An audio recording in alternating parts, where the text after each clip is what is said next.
Today's topic is what a senior IIT student thinks about India and technology. Hello, everyone. Good to be with you once again. Today, I have with me Farman Chauhan. He's a senior student at IIT Delhi, knows all about technology, AI, and such other things. So I'll hand it over to him. Farman, please tell us. Thanks, Subodh, for the warm introduction. Hey, folks, I'm Farman. I'm a fourth-year undergraduate studying at IIT Delhi. I am doing my bachelor's in technology in biochemical and biotechnology here at IIT Delhi. I work at intersection of venture building and venture investment, particularly early stage pre-seed investment, where Wait we a get minute. onto. Wait a minute. When you're saying I work, it means this is outside your class, right? Yeah. This is This what is you are doing in addition to being a student, yeah. right? This is what I'm doing additional to being a student. I have an academic bit. I have my part-time gig. That's what I call it, right? Yeah. So this is what I do when I don't study 24 hours a day, essentially speaking. So yeah. So if I talk more about academics, I'll get to that at a later bit of the video. I want to Yeah. talk first about what I do if I don't study, right? So I essentially work on early stage company development, which is venture investment. I also work with Campus Fund, which is a $10 million category to alternative investment fund. We invest in early stage companies in India. And one of the key sectors that we like to invest in is D2C, space tech, and deep tech.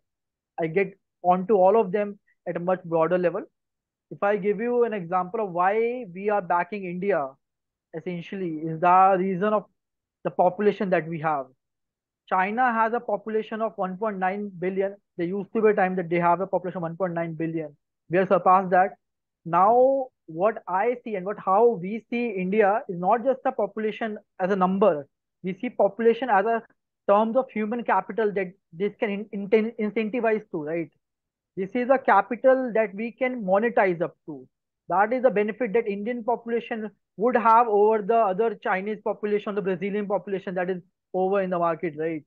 So if I particularly talk about the key infrastructure that government of India has placed in, if I talk about IITs, ISCs, ONDCs, healthcare suite, we have UPI, we have ISC for space development, we have ISRO.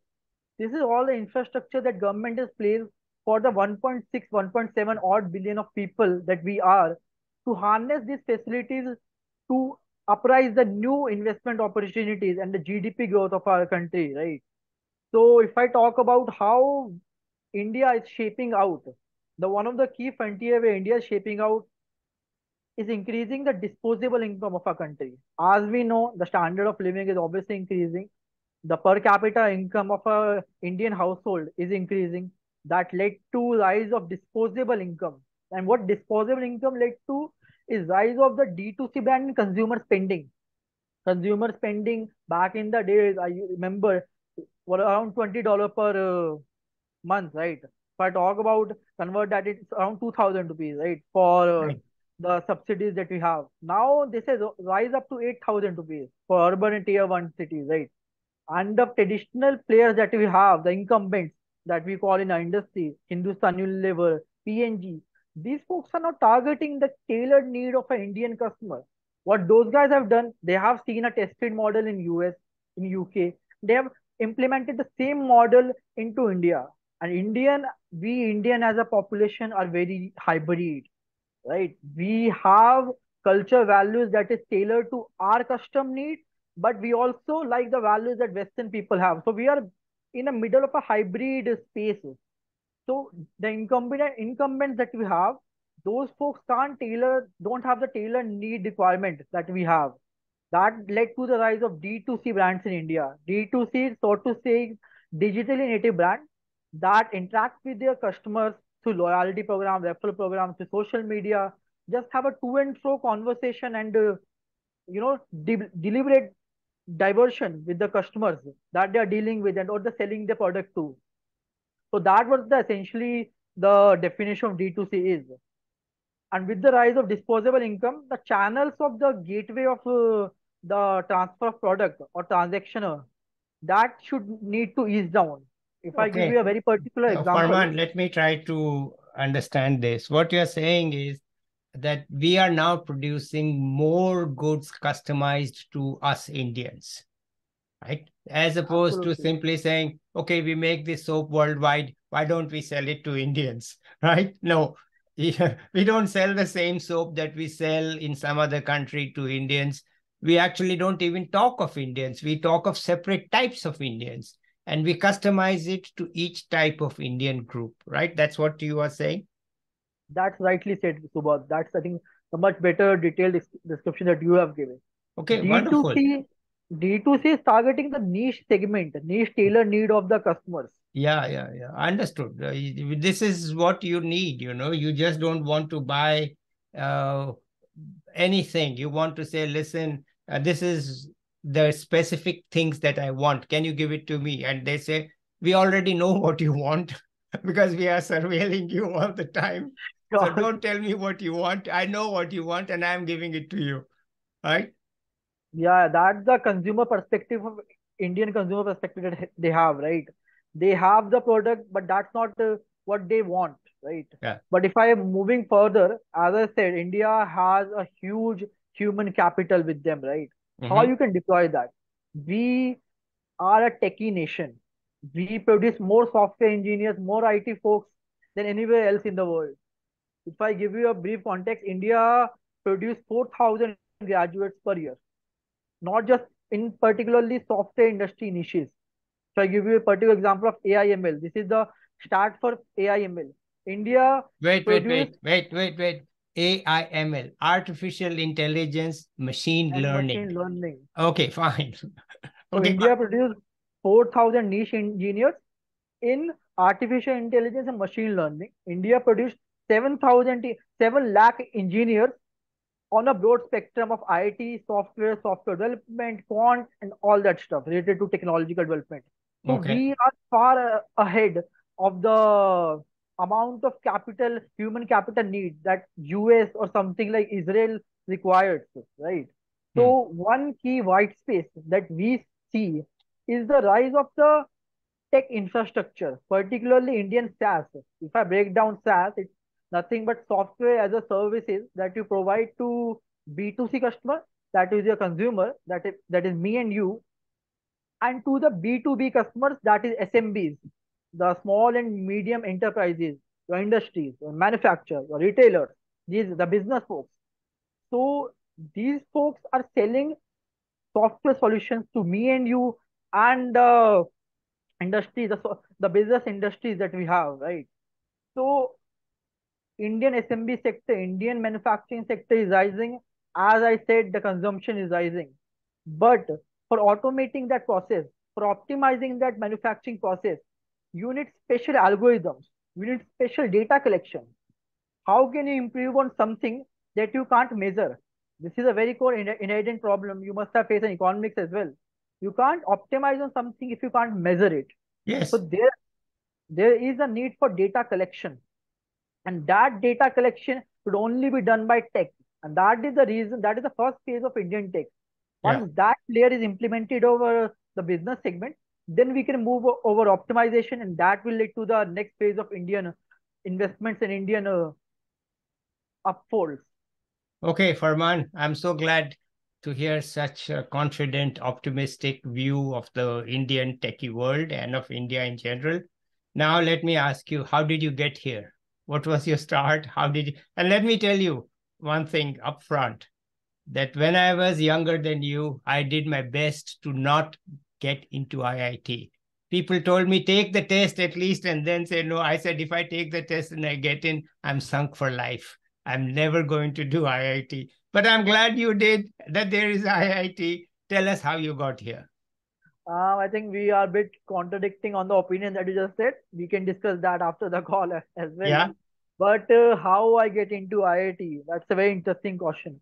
I want to state a fact very upfront. It might be a bit controversial. That's purely on my experience.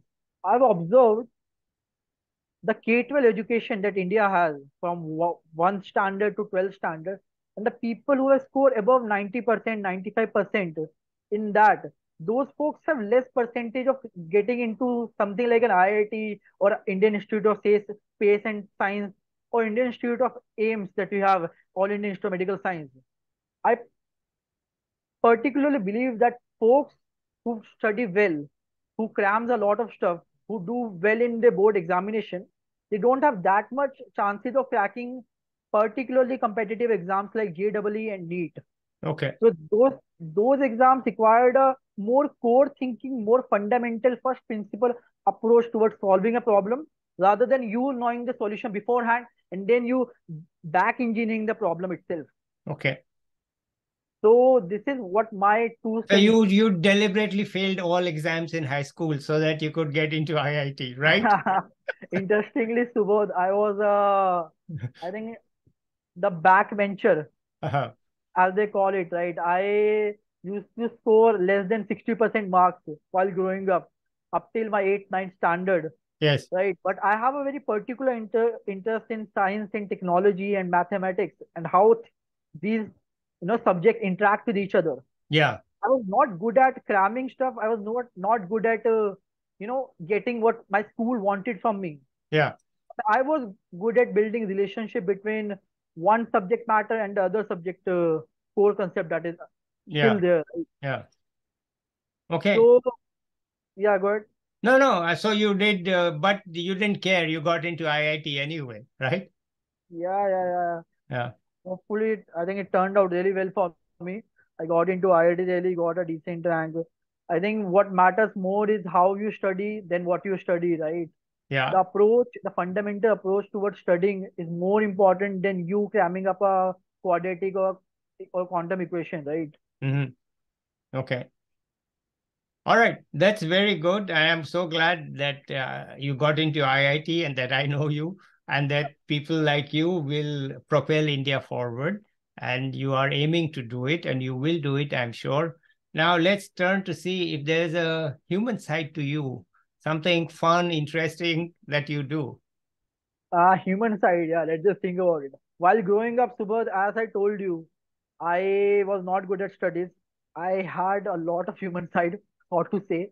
I played a lot of football. I'm a national footballer. I used to go a lot of, I'm good at dancing as well. I used to do all sort of extracurricular activities that takes most of my time. Gets on to class 9th, I get onto this FITZI coaching institute, 11th, 12th, rigorous study, 10, 12 hours a day, just book warming, just cramming stuff out of the book from chemistry or inorganic chemistry that we have, learning the logics behind the quadratic and the differential equations. That led my way up till my 12th education, right? After 12th, things got a little easy. I developed my human side of it. I particularly developed my attraction towards dancing in particular. I like music, I like dancing. And very interestingly, as my I have a older brother, and he's in merchant navy, and that guy is a pure womanizer, as they call it, right? And I am in my early 20s, just have my hormones released. I'm just late adolescent. So I'm like, dude, how do you do that? He taught me some mantras, and here I am trying my best to improve my Bumble game. Hmm. For the context, Bumble is a dating app, right? No, I did So not know it. so it's for a new age Bumble app. I try to go on. I look at it more towards a networking perspective, me developing communication skills than me actually, sitting behind the car and running the flywheel, right? I want to be the first face. I want to be the ace networker. So this Okay. essentially helps me build network. This essentially helps me getting my thoughts around the other person, and I make sure that my thoughts get conveyed to the other person in a much more systematic way. So that essentially led to better communication skills. So I would say the more human approach is mm, my Bumble skill that I have built. I think 2, 3 years down the lane. Well, best of luck on Bumble. I hope you Bumble well. Okay, let's end it here, Farman. Thanks, Subodh. Thanks, Subodh. Let me say bye to the viewers, and I hope to see you again in a couple of years when you have really achieved much more than today. You are telling us what you India can do. Let's hear from you sometime later what you have actually done with India. And thank you. I'm so glad you came. Okay. Bye-bye. Thanks, Subodh. Thanks for giving me this platform.